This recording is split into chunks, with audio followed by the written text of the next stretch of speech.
The situation on the Security Council is incredibly frustrating. I described it as a disgrace that history would judge harshly. This is from Samantha Power, the new U.S. ambassador to the United Nations, whom the New York Times has called the foremost voice for human rights. At the age of 42, she is the youngest person to be appointed to the head of the U.S. mission at the United Nations.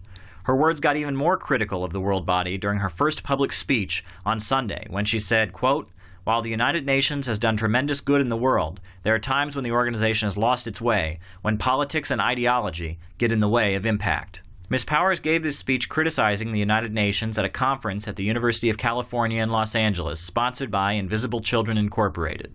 Invisible Children Incorporated is a foundation that is devoted to pushing for sending U.S. troops to Africa.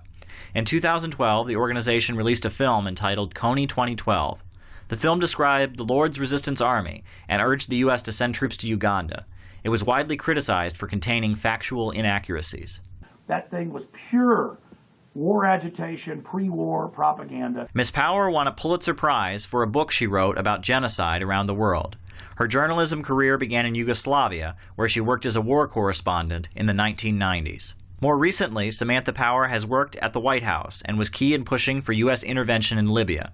Power argued there might be circumstances in which military intervention could be appropriate to prevent genocides. Thousands of lives were lost in Libya after NATO intervened in the conflict. U.S. Congresswoman Cynthia McKinney describes it this way. Imagine if you're in a hospital and they're bombing right next to the hospital, which they do. Imagine if you're a child and you're in school and they're bombing right next to the school.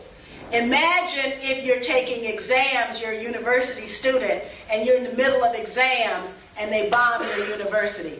This is the kind of thing that's happening in Tripoli. It has nothing to do with a humanitarian intervention. They're creating a humanitarian crisis. Despite having been somewhat critical of Israel in the past, Ms. Power is currently highly respected by pro-Israeli lobbies in the United States.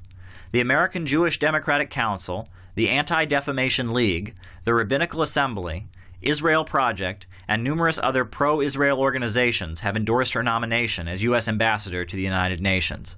Back in June, Israel's envoy to Washington, Michael Oren, said this, quote, "Power and I have worked closely over the last 4 years on issues vital to Israel's security.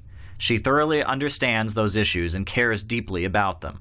And last month, at her Senate confirmation hearing, Power echoed Washington's support for insurgents fighting against the Syrian government, and also the Obama administration's assessment that President Assad will eventually fall.